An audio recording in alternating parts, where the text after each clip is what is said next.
friends. Welcome back to the nursery.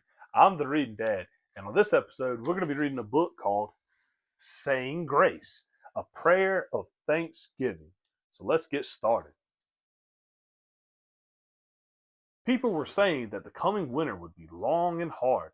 Mr. Miller claimed he could tell by looking at the woolly bear caterpillar's fuzz. Too much black and not enough orange. Mrs. Oates noticed the squirrels are gathering nuts early, and Mr. Hodge said robins flew south ahead of time.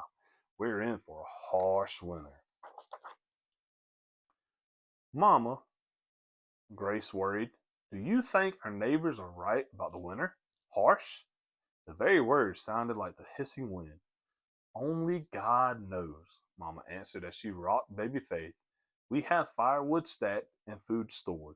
Stop fretting and say a prayer instead.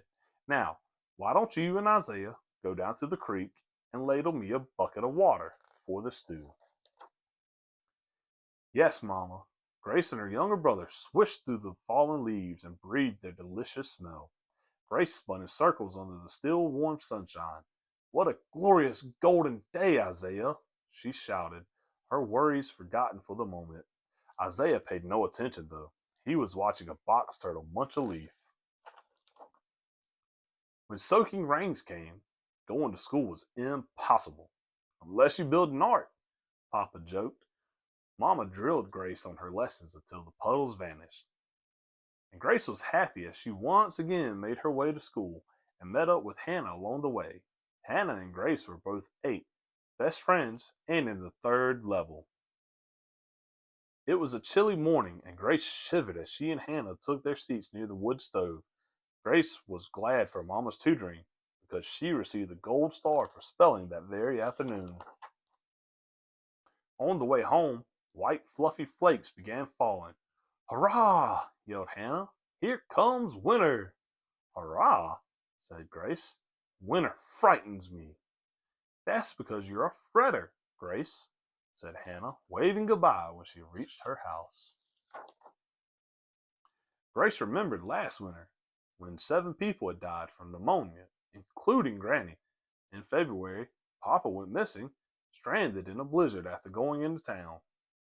While he was gone, Mama birthed Faith way too soon. The baby was tiny and limp like a rag doll, and she'd whimpered like a kitten. Grace did Mama's chores as best as she could, but even with the hard work, flaming hearth, and down-filled quilts, Grace always had been chilled. In March, just as the creamy snowdrop flowers burst bravely through the softening soil, Papa returned, and Faith had cooed and wailed like a healthy baby, and Mama praised God for his mercy. No, Grace did not want another winter like last year's. Grace went to her room and opened the Bible to the Psalms as her father taught her to do. The passage under her finger said that God takes good care of the birds, even though they do not reap or sow, and that he takes even better care of his children. Please send us a gentle winter, Grace prayed, and Grace's prayers were answered. She waited for blizzards, but any snow that fell melted just as quickly. And Grace recalled Mama's words, only God knows. Springtime passed, and by summer, Faith was running and laughing. Isaiah's limbs outgrew his shirt sleeves and pants. Mama kept busy sewing, and Grace kept busy in the garden. She prayed for the right mix of rain and sun to grow the crops. When harvest time came, everyone helped with the picking, plucking, heaving, hauling, peeling, cooking, canning, and storing.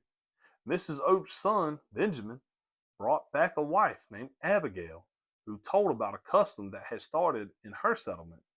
Once a year, everyone came together from miles around to share a harvest feast, and Grace's neighbors liked that idea and set a date for their own fall celebration. Grace and Hannah said, we'll bake pies. For several days, they mashed pumpkin flesh, boiled rhubarb stalks, and rolled dough. They let Isaiah sprinkle apple slices with sugar and cinnamon and giggled when he announced, I'm the official taster. Papa and Mr. Lambert made long wooden tables and benches. Mama and the other women stuffed pheasants and turkeys that the men and boys had hunted. The older girls minded the little ones while their parents worked. When Grace and Hannah went to get water, Grace pointed to a squirrel holding a nut in his front paws. It looks like it's praying, doesn't it?